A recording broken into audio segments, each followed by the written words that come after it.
over this station are dramatized from the full-color action pictures to be found in the Comic Weekly, the world's greatest comic supplement that comes to you each week with your Hearst Sunday newspaper. Join the 11 million adults and the 6 million youngsters who enjoy the world's greatest comic and adventure pictures by the world's best artists, featured in every issue of the Comic Weekly, which comes to you with your Hearst Sunday newspaper. Jungle Jim finally accepts a new assignment from the intelligence service of the Army to investigate possible bases an enemy power might have in or near the Caribbean Sea. The only evidence of such secret bases is the presence of small submarines with a limited cruising range, which have been sighted but not recognized as belonging definitely to any one nation. While the authorities are disturbed by the presence of these strange craft with world conditions as they are, nothing can be done about it officially. Hence, the request to Jungle Jim to quietly investigate the matter and furnish the evidence on which to act. Jim and Kitty St. John have left the canal zone and are now winging northward in a flying fortress to Puerto Rico, where Colonel Cripps is awaiting Jim with all the information both Army and Navy intelligence have been able to gather up to this time. Looking down at the ocean, Kitty spots a strange shadow in the water. Jim recognizes it as a submarine. It's a submarine, Kitty. Maybe it's the one they're looking for. Well, even if it is, all we can do is look at it. What luck. If this were a flying boat instead of a land plane, we could go down and investigate. Maybe we could finish up this case right here and now. But we can't, so what's the best thing to do? I wonder if Captain Chandler has seen it yet. Lieutenant Foley. Yes? Is Captain Chandler about? Yes, sir. He's up on the navigation deck. I'll call him for you. No, thank you. Nice quiet trip, Mr. Bradley. So far. Yeah, it's always one way or the other over the sea. Quiet as a mill pond, or the kind of weather that makes you wish you were not in the air. I've heard that these Caribbean storms are bad news. Hello there. Well, how are our passengers enjoying the trip? Hello, Captain. Miss St. John just sighted a queer shadow below, and my guess is that it's a submarine. Might be the very one that we'd like to know more about. Oh, where is it, Jim? To our left. We've just passed over it. Swing over, Mr. Foley. See if you can pick her up. Thank you, Jim. We certainly want to get a look at that sub if possible. Let's go down to the observation bay. Foley, tell the radio officer to try for an immediate contact. Of course, it could be one of our own subs, couldn't it? Well, if it is, we'll have them on the radio almost immediately. There it is, Captain. Yes, you're right, Jim. It is a sub. No mistake about that. They're coming up. Isn't it small? Well, not so small, Miss St. John. You see the altimeter? We're a mile and a half above the sea. It's still half submerged, but they're coming up all right. Can they see us? No, subs can only observe on the surface. The air is a blind spot for them. That's why under actual combat conditions, they're as much at the mercy of a plane as a fish is at the mercy of a gull. And they can't hear us until they're on the surface. That's right. Well, there's the number. Why, say, that looks like it'd be... Why, that could be one of our own. Yes, that is one of the serial numbers we're using, Jim. If it's one of ours, they'll answer our radio immediately, and then we can be sure. Oh, just our luck. It would be a United States sub when we're looking for another one. That's true. But you never can be sure, Jim. That's why we use the radio for all these times like this. Now, if it is a sub other than our own... Oh, here he is. Captain Chandler. Message, sir. All right, Sergeant. Here, let me have it. Yes, it's one of our own fleet, Jim. Engaged in diving practice. Well, we're just as far away as ever from our goal. What's the difference, Jim? We've got to catch up with them sooner or later. Sergeant, my compliments to the CO. Tell him we're en route to Puerto Rico and see if he wants to relay any message. Yes, sir. Tell the pilot to resume our original course. Yes, sir. Modern communication, plane to sub and sub to shore.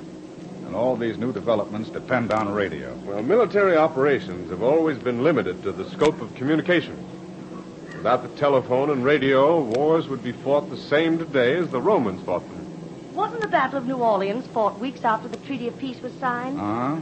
After the battle was all over, the news of peace arrived. How the world advances. Now with radio, we can flash the news all over the world at once that battles start and end before war is declared. Lunch is served, sir. Oh, thank you, Sergeant. Will you show the way, please? Yes, sir. You go ahead, Jim. Right, Captain. Now, Miss St. John, if you'll allow me, I'll be your escort to the dining saloon. Such formality. Is my smile on straight? Well, I'd say 2 points off on the starboard side. That's exactly right. Right.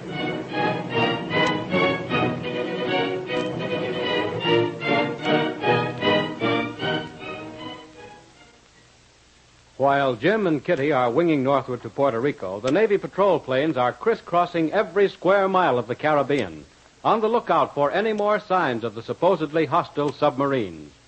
This is dreary work, as 1 million square miles of open water must be gone over and scrutinized carefully from hundreds of planes flying at fairly low altitudes.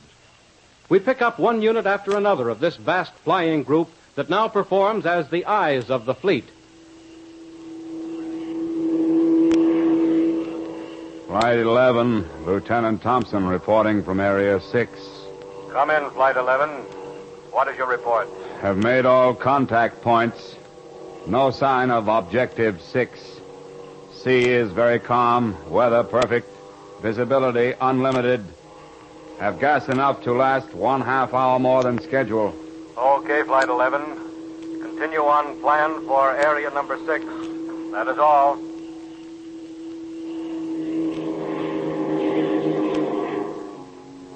Calling headquarters. Lieutenant Jackman, Flight 14 reporting. Calling headquarters, Flight 14 reporting. Come in, Flight 14. I've made all contact points, area number 21. No sign of objective number 6. Due to finish patrol in 5 minutes, we'll then return to base. What is my position? Tune to 55.10 megacycles and return on beam. 55.10 megacycles. Okay. See you in a half hour. That is all. Signing off.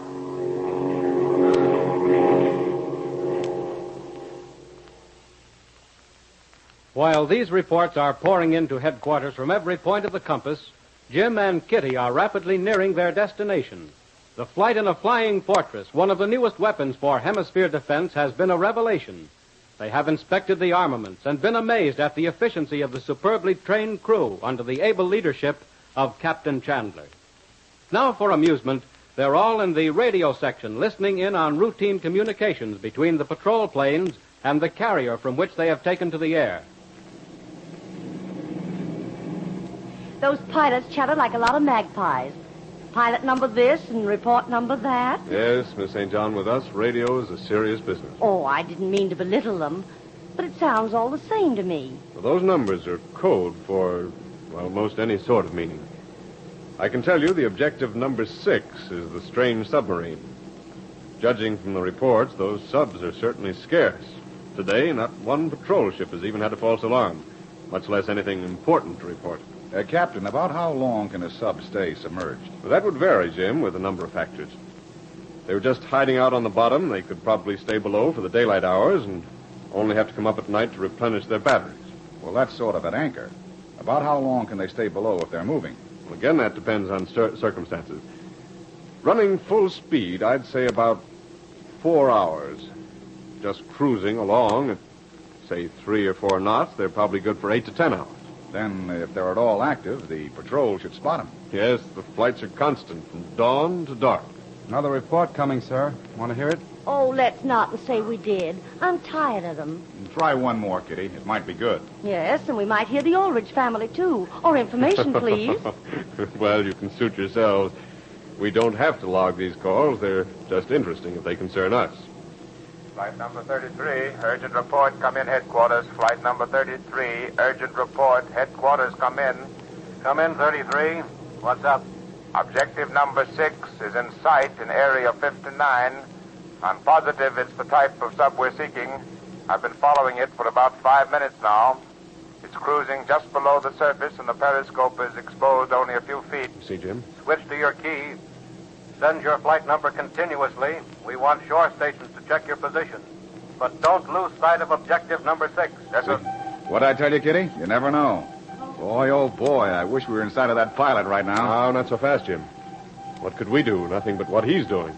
Just report our position to shore stations, and they'll figure out his position by radio compass. But why can't we do the same thing? Find out where he is by the signals he's sending. Well, we haven't the complete equipment for that, but our antennas are loops, and we can get the general direction it's coming from. Sergeant, where would you say he is? The loops are NWSE, sir. Northwest, southeast, sir. Yes. Flight 33, keep pounding that brass. One shore station has you, just waiting for the other to come in any moment. Have you still got objective number 6 in sight? I sure have, but I'm standing on one ear in a continuous bank to do it. Objective number 6 is very slow, cruising along about 8 or 9 knots. Just enough for the periscope to ripple a tiny wave. Keep it under observation and continue your flight call on the key till further orders. How far away could he be?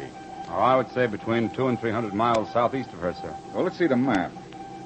That would make his position somewhere in this neighborhood, right in a nest of small reefs and uninhabited islands. Yes. One could hide 100 subs in and around that group of atolls. Yes, and if they didn't come out too often, it might take a month of Sundays to find one. Flight 33 reporting. Come in, headquarters. Keep that key going, 33. We've only got one leg of your exact position. Had to come in. Sub changed course and veered south toward a group of 4 islands. But my exact position is not quite necessary. These islands are laid out like a 3-leaf clover. 3 round ones close together, and the 4th is a long one exactly like a stem. Okay, but keep on that key anyway. The old man wants exact position readings on all contact reports. Did you hear that? A group of islands shaped like a 3-leaf clover. Why, even I could find those. Yes, Jim, but that sub is only heading toward the group. Could change course again, you see. Let's keep listening. Maybe he'll have some more to tell about it. We're tuned in on him. He's still sending his flight number in Morse for the radio compass calculation. Flight 33, headquarters calling. Come in, headquarters. We've got your position. What is your report now? No change from last. Still following course of objective number 6. And it seems definitely headed for the group I described as Clover. Only trouble is I've overstayed my time on this patrol. How much gas have you got? Oh, not too much. Just switched to reserve tanks. About 1 hour. Okay, you'd better return. Don't want to get your feet wet. Signing off. Flight 33, Area 51, returning to base. Well, that's the end of that report. But maybe that pilot did locate the nest of these sea hornets. I wouldn't be a bit surprised if he did. And here's hoping, Jim, that you smoke them out soon. Thank you, Captain Chandler. I hope it's as easy as you make it sound. It never is, Jim. No, I suppose not, Kitty. Puerto Rico dead ahead, sir. We'll be landing in a few minutes. Thank you, Sergeant. Well, Jim, this is the end of the journey. The end of one for you, Captain, but the beginning of one for us. What does it look like from the air? Say, there's a mountain range off in the distance. Yes, Miss St. John, those are the mountains of Puerto Rico. Well, it's time now for safety belts. We'll be in just a few minutes. Okay, Captain. Here we go.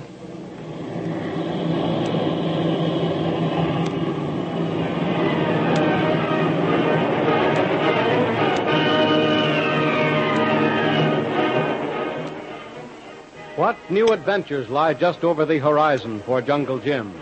What new surprises are the enemies of hemisphere defense preparing that Jim must ferret out?